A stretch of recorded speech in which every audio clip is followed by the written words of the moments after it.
It says Te Aroha Trail, even's telling me. This is where I virtually am at the moment. Okay. So it's quite nice to start here. So you've been doing this walk during this time period, haven't you? You've walked quite a lot of New Zealand on Google Maps. Yeah, well, it's a really odd story because my virtual walking actually started a couple of years ago. Okay. When I wanted to walk, because I can't walk far. One of the things I can't do is walk, and I can walk somewhere between 2 and 4 kilometres a day maximum, and that basically takes me around the house and round a corner of the block. And I read an article in The Guardian about someone walking Camino de Santiago, and I've always wanted to walk that. And I thought, well, I can't, but I want to, but I can't. There's no, and I said, well, I can walk it as I can, not as I can't. So I decided to map my steps out along the Camino trail to start off with, and then following it virtually because there's all the trail maps and people who are walking it post that they tweet, there's YouTube videos and things. So I started off by walking the Camino, which took me about 10 times as long as it takes everybody else. But it was such a lovely thing to do as a sort of a pilgrim, to join other pilgrims, but doing it differently. And then that finished. And I thought, what should I do next? And I thought, well, I had visited New Zealand. I thought, I'd love to walk. I just heard about this longest, having done one of the oldest walks in the world, pilgrimage route. And then with my love of New Zealand, and I'd love to go back and visit people, but I can't. And they just opened up this Te Aroha Trail, which is the world's newest long distance path that goes from the very top of the North Island in New Zealand all the way down the spine of the country to the very tip of the South Island. So I thought, okay, well, I'll do that. So I started walking, how many days ago? Let me just check, quite a few days ago. I don't know what number I'm on. Quite a long time ago, yeah. 618 days ago, I started walking virtually from the tip of the North Island, and it's been lovely, I guess, in lockdown, to be joined by lots of other people in so many different ways, also walking, exploring virtually, and it's a way to get out and about and explore and see things, expand horizons. Without leaving the house, without going very far. For me personally, I think it's a sense of when my life is very confined, I can't do very much, I can't walk very far, I can't think for very long. I can map my steps out on the Te Aroha Trail. I can see a bit of where I am. I can explore the wildlife. I can sometimes check YouTube videos. I can look at people's blogs who've done the walking, realise how hard work it is and how muddy, and part of me would love to do it, and part of me would think, yeah, but you would just get stuck and you would pick up injuries. But that whole sense of how can you be muddy or climb a mountain when you can't? And actually watching other people do it and hearing them talk about it is, for me, it helps. I know for other people, it might just be, I don't want to go there because it reminds me too much of the pain of not being able to do it. So we're now, where I am is about 2/3 the way down the North Island of New Zealand. So I'm in sort of farming country really now, having done sort of beaches and forests and mountains and rivers. This is a bit of the trail, which is nice because we can see it on Google Maps. It's on the road, and so I've just left a small town called Fielding, which is about 2/3 the way down the North Island of New Zealand, heading towards Palmerston North, which is quite a big city really in this region. It's not that big a city by UK standards, but it is a big city. It's farming country. It's a pleasant road, there's a few cars. Just left Bunnythorpe, which is a small township. And what I love is Googling, and I come across really interesting things. So there's a lovely story about Bunnythorpe. It was founded in the 19th century around milk powder factory. A farmer set up a milk powder factory. And this is all from online. So I always take these stories as stories, and there might be a pinch of salt. And I don't know quite how much salt to add to the story, but I like the story. So the story is that there's a farmer who built a milk powder factory because, you know, dairy is a huge industry in New Zealand. And he had a rival who was quite jealous of his success. So there's a story, the factory burnt down and arson was suspected. So our farmer bravely rebuilt, and apparently then there was some gelignite and a big explosion. And the thought was the same jealous farmer was behind the destruction of the second factory. And there was a great big court case where the person alleged to have done the destruction was put on trial.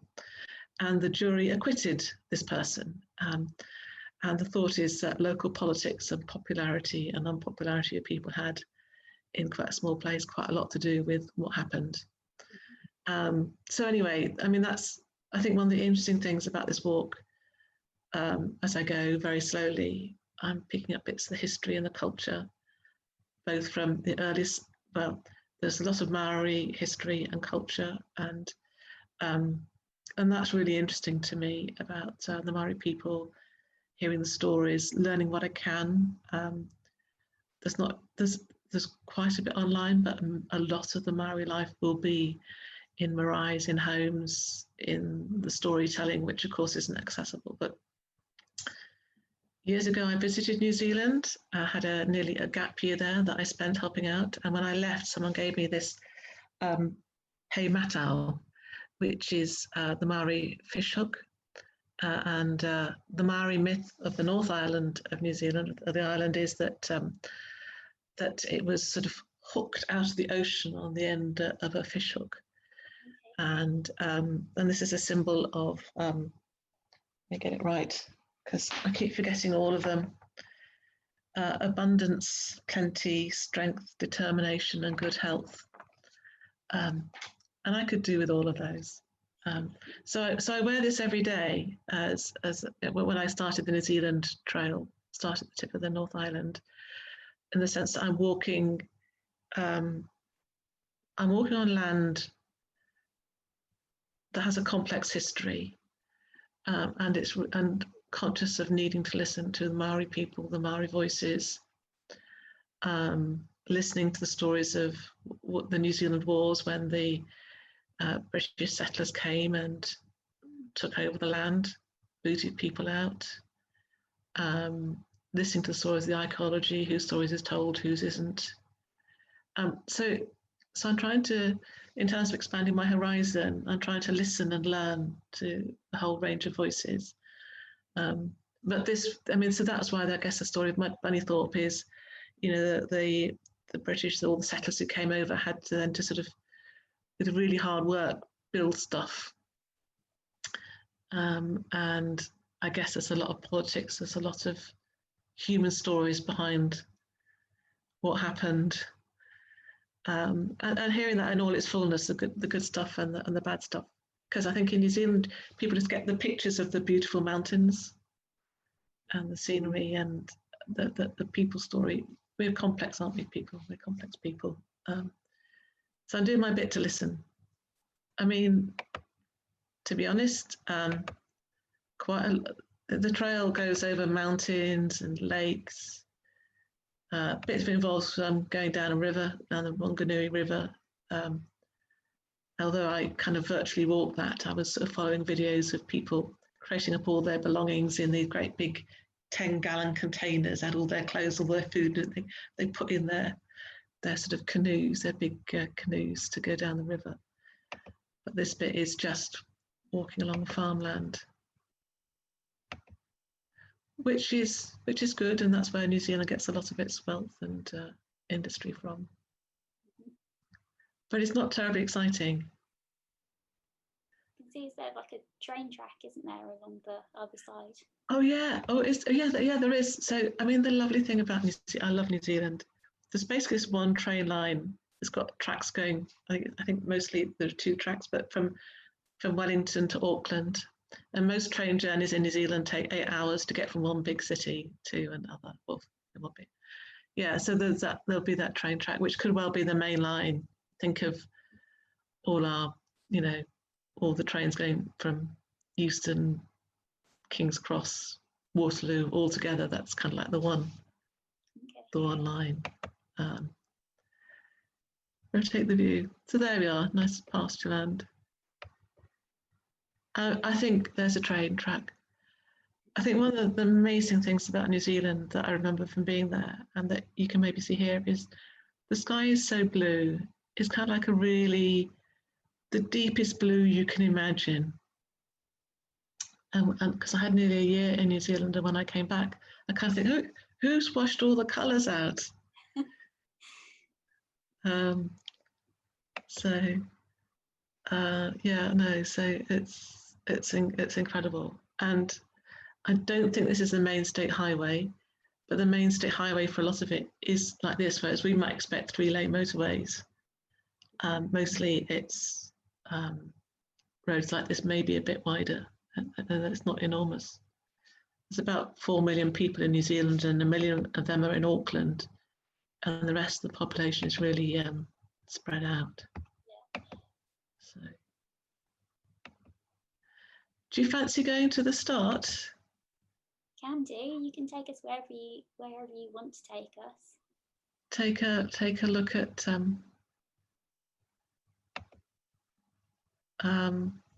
so the trail where I began, where I landed, begins at Cape Reinga. Okay. Let's go to the lighthouse. There we are. It's beautiful. It's really lovely, and this is such a significant point. It's where the North Island begins. There are some little islands out there, but in Maori culture, that when someone dies, their soul travels up the island to this tip of the North Island, and then goes down through the roots of a Phakama tree, like a bottlebus tree, and it makes its way to I can't remember the name that they give to. My understanding, it's kind of the place where spirits reside, through the roots of the Phakama tree out via the islands on the end, and you get the oceans that have been separated either side. New Zealand sort of clash here, so you always get some turbulence. There we are, and then this is where the trail goes down to 90 Mile Beach.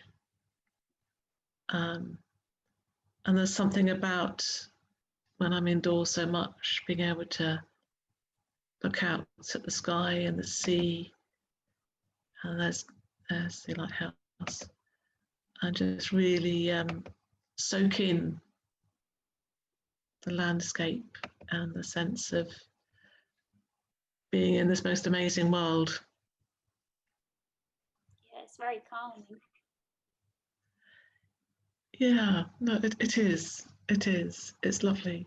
I think knowing that I have stood here, and that would have been in 1990, so quite a long time ago. And I'd probably had a backpack on my back as well, because I was a backpacker then. So there's something rather beautiful about saying hello to my then self, and also, remembering the really good stuff, and just how extraordinary this world is. And I miss, I guess, now we're in lockdown, I really miss just being able to go to the seaside, just to see the sea, to see the waves, to hear the ocean. Me too. I grew up by the sea, and I can't remember near the sea, and it feels odd. I've never really spent so much time inland, and I didn't realise how important the sea is to who I am. That's really interesting. But the sound, the sound and the smells, and hearing the waves crash, and used to go to the sea usually on a daily basis when I was a child and growing up near there. Never been so far inland, and not being able to just go into the sea on a regular basis. It's one point in my childhood, I used to walk to school, some days walking through the sea. Oh, oh, how wonderful to splosh your way to school. So I live in London, and so sometimes if I can get to the Thames, then I get the sense, although it's, because the sea comes up quite a long way, so there's a bit of a hint of it.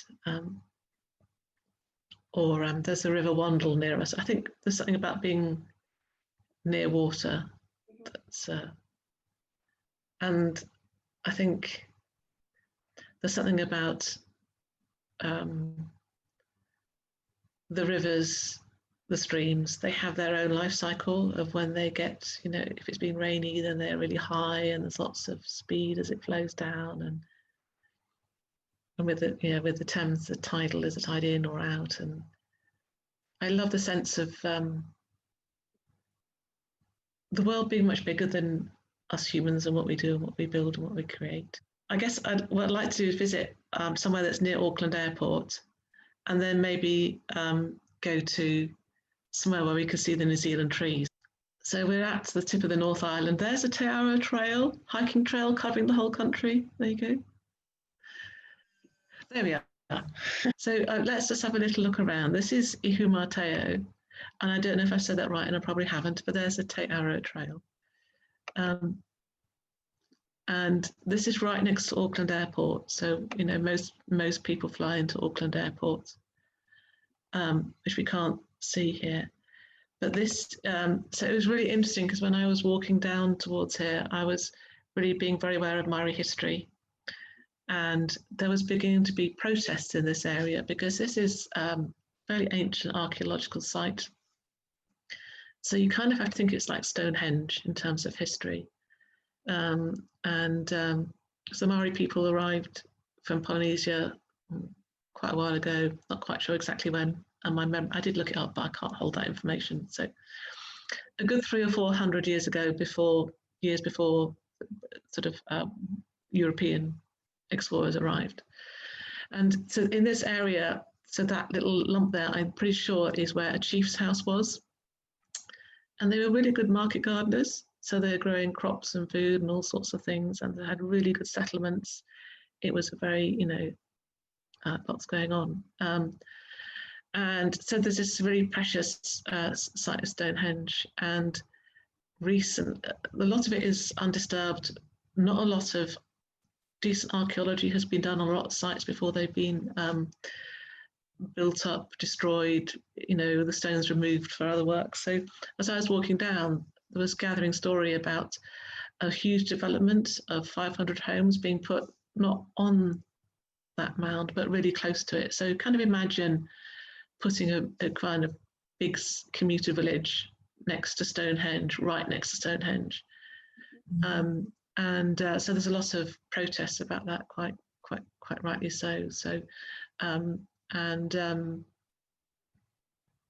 it's an example really of how today the sort of New Zealand government, New Zealand people are still really struggling to understand quite the impact people had on Maori culture, on Maori history, on Maori people to this day, and also how undervalued the history of all these sites are. There are so many sites that aren't really valued, sites where battles were fought between Maori warriors and British soldiers, and often there's monuments to the British soldiers, but not to the Maori people defending their territory.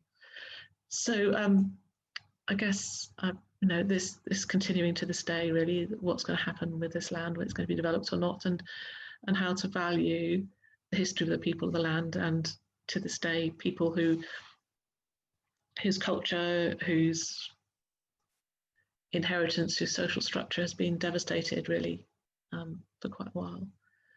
And so, this act of walking, I'm trying to walk peacefully and learn, but also as, I don't know, I kind of feel nowadays that walking can be an act of resistance, taking a slow way, and learning about some of the stories. And I guess part of the journey for me, from the Te Ara Trail hoped my journey would be to recovery and being able to work and all that kind of thing. And I've had to make my own journey into understanding I've got a long-term chronic illness, an energy limiting chronic illness, which is an impairment, which is a disability, and really understanding and again opening my eyes also to disability, what that is for me, what that is in our country. And I've always, this isn't new in the sense of having my eyes open, but also digging deeper, understanding more, learning more, engaging more. And so with my virtual walking, I do a tweet every day about where I am on the trail, how far I've walked, 2 to 3 to 4 kilometres, not very far, a bit about what I've been able to do. And part of that is also a record, a bit like, and if you're on a boat, you have a captain's log, you have a ship's log, you know, you're at this longitude and this latitude and this has happened, and it's not great, a long bit of poetry or prose, it's just a bit about the day, just to root yourself in the world. And I found that personally very helpful. But also I'm walking to try and engage with nature, with all sorts of people, really, people on Twitter, nature writers, scientists, people with ME, people with other chronic illness, people with disabilities, people, all sorts of people really. So I've an understanding of myself, walking a bit as a pilgrim. That's why I started as a pilgrim, where if you're on a pilgrim doing the Camino de Santiago, people walk for all sorts of reasons, not necessarily spiritual or religious, so that's part of my journey. But when you're a pilgrim, you kind of, it's just you and your backpack, or you're walking quite simply, and you bump into people and you say hello and you have a chat, and then you might see them again a bit later down the track, or they might have just headed off ahead of you, or you might have overtaken them, or you know, people start and don't finish, which is fine. So I kind of see that what I'm doing is having conversations with people as part of my pilgrimage. So it's kind of feel that our virtual projects are meeting. You know, I'm on my virtual pilgrimage, and you have your virtual walking and your discipline, your community, your festival, and I think it's just amazing, really. Do you want to? Shall we hop along? And We can do. I kind of figured we could maybe climb a mountain. Mm-hmm. I thought we'd go to Mount Ruapehu, which is in the centre of the North Island. So I guess one of the lovely things about New Zealand is the range of terrain and snow, ice. Oh, this in this wonderful, oh, I get the shivers. That's a crater lake. It's a volcanic place, so this is kind of like a volcanic plateau with these 3, Ngārahoe, Ruapehu, and the other one, oh no, Tongariro, Ruapehu, Ngārahoe. And it's bleak, and it's wild. I can almost smell the crisp, cold, clear air.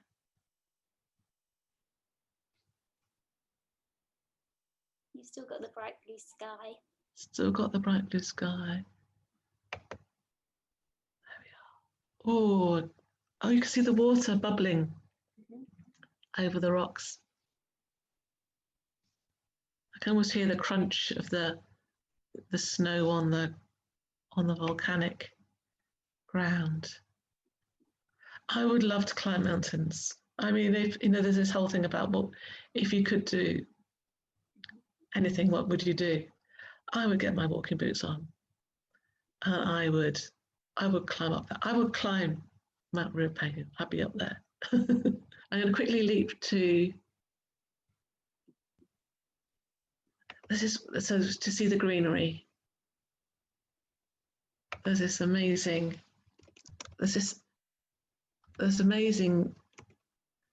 place called the Bridge to Nowhere. So what we've done is we've we've come down, started at Cape Reinga, and then we've gone to the mountain, and from Mount Ruapehu, the River Wanganui curls its way all the way to the coast at Wanganui, and this bridge to nowhere is just off the Wanganui River. So you have to imagine you're sort of deep in New Zealand countryside. There's a big River Wanganui just, I think, 3 or 4 kilometres away. And when the European settlers were settling in New Zealand after the First War, because so many from New Zealand came and fought in the First War, and when they came back, they wanted to give people land that they could farm and develop and, you know, build communities in and settle, you know, clear the native bush to build a prosperous country. And they built this amazing bridge. I mean, look at it. I mean, it could be in Bath or somewhere, but it is literally in the middle of nowhere over a gully. And it was a route to a valley that they settled some of these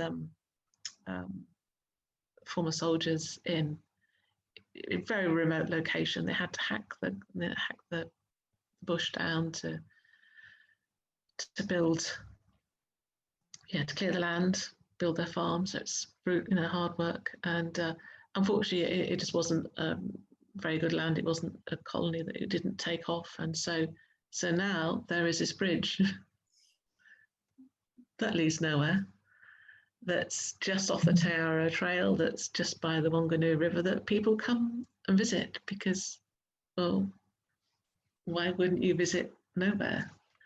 And when I was in New Zealand, I did some walking in the bush as part of an excursion, and it was just, look at these punga, the New Zealand tree ferns, and it's wild. It's really wild. Oh, hello, there's a lady there. It was Lucas Falker who gave us this picture. Thank you, Lucas. Maybe one day you'll see this. And look at that, up country. Yeah, it's beautiful. And you can almost smell the green. Mm-hmm. And the blue sky again. And then you get this sort of wonderful deep river water underneath, it's crossing that gully. And in New Zealand, when you walk, your feet get wet. You know, the English rule of walking is you don't get your boots wet. Well, you know, tough luck. You have to wade through rivers. You have to wade through mud. Sometimes the trail follows literally the track of a runoff or a mud zone, and you just literally walk through mud. So you learn to balance differently. So I always think when I was in New Zealand, I learned how to walk, which is another thing when, you know, I was in my 20s. But I was leading, I was part of a young adult leading a group of youngsters, not just by myself, with others, on a sort of outdoor adventure kind of a thing. And we'd go into the bush for 3 or 4 days and then come back out again. And we had people who knew the track, you know, walking with us. And this one chap, we started off, and my group was a mix of males and females, and confident and not very confident walkers. And I was with one walker, someone who hadn't done much walking, who wasn't confident walking, who was struggling with the walking, wasn't terribly fit, and others were yomping off ahead. And it's tough when that's difficult. And she was lovely. She had great determination. And this chap called Henry Coventry, I stayed with her, and he joined us. And he said, secret of walking, he says, you always keep the pace the same. You know, step, step, step, step. He said, but when the ground is really easy, you could take big steps, step, step, step. You can cover a lot of ground. But when the going's tough, you just take little steps, step, step, step, step. And he said, always walk to make sure that you're never out of breath. So if you're getting breathless, then you just shorten your stride and you take smaller steps. And he said, and then when you get to the top of the hill, you'll find the others, and they'll hair off and they'll have to stop because they get out of breath. But if you just keep step, step, step, step. You'll get there and you won't be out of breath at any point. And that was such a lovely story. It was so helpful for the person that I was with. I found it helpful then. And to be honest, you know, day by day, on the days that are good, I can take them in my stride. And on days that are not so good, well, I'll just do this little thing. I'll just do this little thing, and I'll just keep my pace. I'll just keep my pace. And also, I guess because I'm, you know, walking down New Zealand, it's going to take me about 3 years plus to do the whole thing, you know. Yes, yeah, I am. Yeah, I didn't mark that point when I got, because sometimes I think, oh yes, I'm coming up to that point, 1,500 kilometers, I must say it. And then if I'm having a bad day or a bad few days, I forget it. And then oh yes, I'm over halfway. But it's also a sense of, how do you feel? You know, I feel I'm making some progress. I'm on a journey, even though life doesn't feel terribly like it at the moment. Although, of course, it always is. We always are, aren't we? We're always changing, and each day is different. Should we go back to where we are? Yeah. To where I am? Back to Bunnythorpe.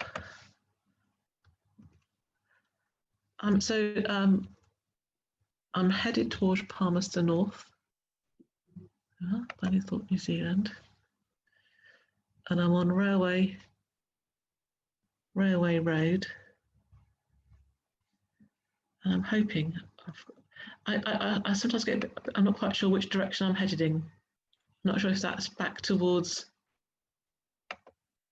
Bunnythorpe and Palmerston North is that way. Who can say? Straight roads in New Zealand.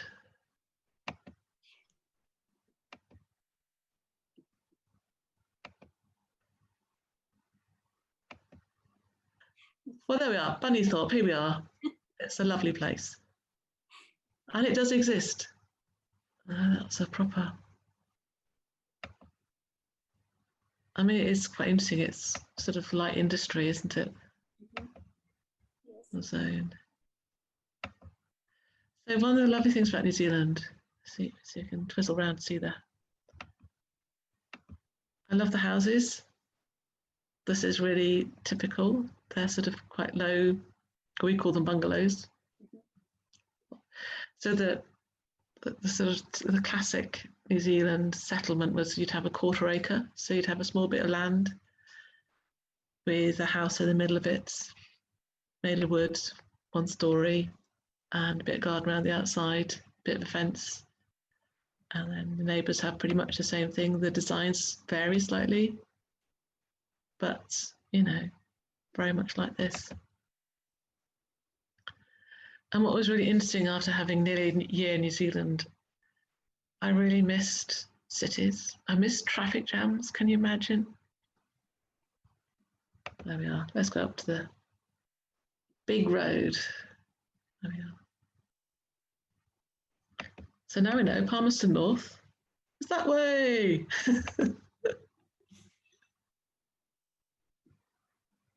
Another thing that's quite interesting is I try and check out the wildlife. Mm-hmm. So my favourite New Zealand bird, let me see if I can find it, see if it will play. So you kind of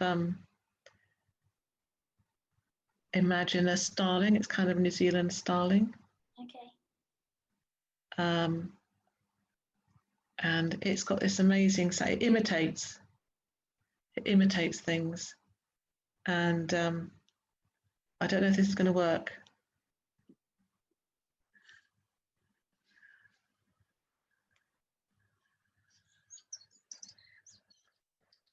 Can you hear that? Yeah, I can hear it.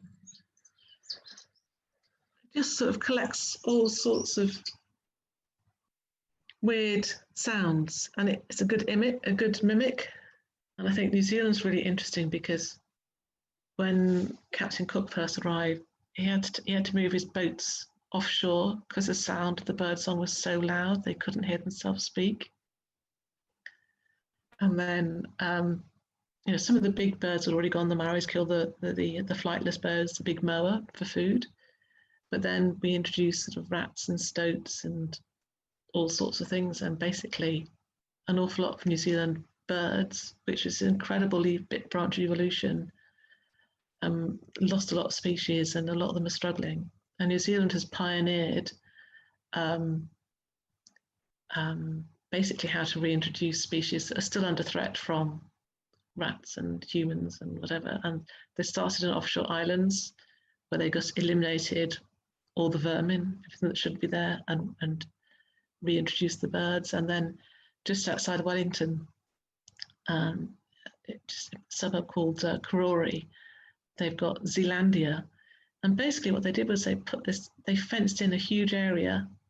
So imagine tall fences, really tall, with bits that go up like that to stop animals from climbing up and climbing over the outside. And then the fences have to go down, and then have to go down a couple of meters underground to stop creatures from burrowing in. And they cleared out this huge area of mice and stoats and everything else that might get in, and reintroduced just native New Zealand birds, the flightless ones, the flying ones, and the tuatara, the lizard, this ancient reptile that goes back to dinosaur days. And so in a suburb of big city, there's this oasis of New Zealand native birds where they can breed, where they're safe. And because that's there, they've then begun to expand their terrain outside. And because people are saying, wow, this is amazing, they're now there's others in the country as well that they're building and developing.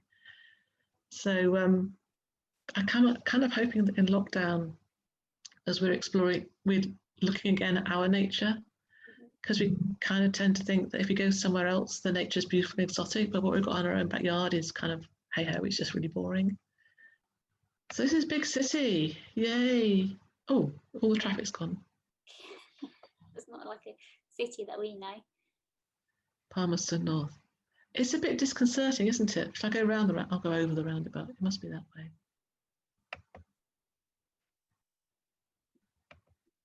Heading in to Palmerston North. There we are. Airport Drive. Let's spin round. That looks airportish, doesn't it? Big car park. Yeah. You can tell there's an airport, there's a big car park. So there we are.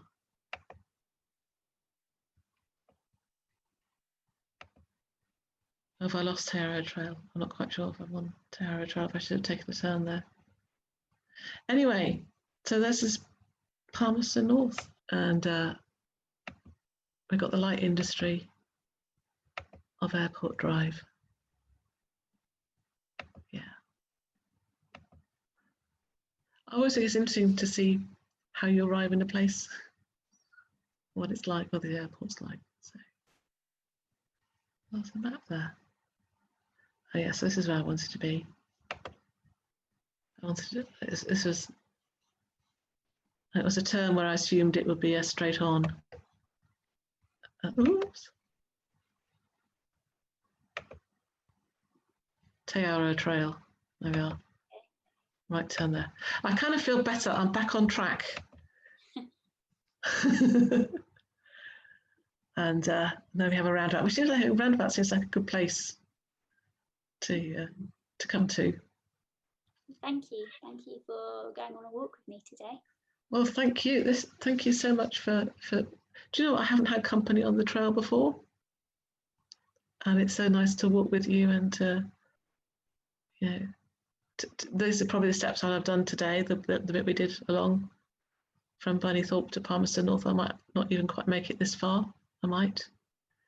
But so nice. Thank you for joining me, and thank you for letting me be part of your project, which is just so exciting. Thank you, and more people will be able to watch this walk after we finished. Yeah. Well, I hope the sunshine, the blue skies, and the mountains and the sea will bring some pleasure. And I think with this it's wonderful because you can go anywhere. The weather today is a lot different in New Zealand than it is outside my window. Oh yeah. What was it like with you, Jess? It's rainy and very grey and dark. Yeah. Yeah, it's grey here. It's not rainy. It's just a grey November day. Actually, it's really interesting when on Google Earth they get grey, rainy days, because they do. And there's this one bit where I went on to Google Earth to see what it was like, and it was just mist. It was just mist. Like I thought, well, that's good. I like that. Mist is good. Couldn't see any of the environment though. Couldn't see anything. But I could feel I was there in a way, you know. It felt quite authentic.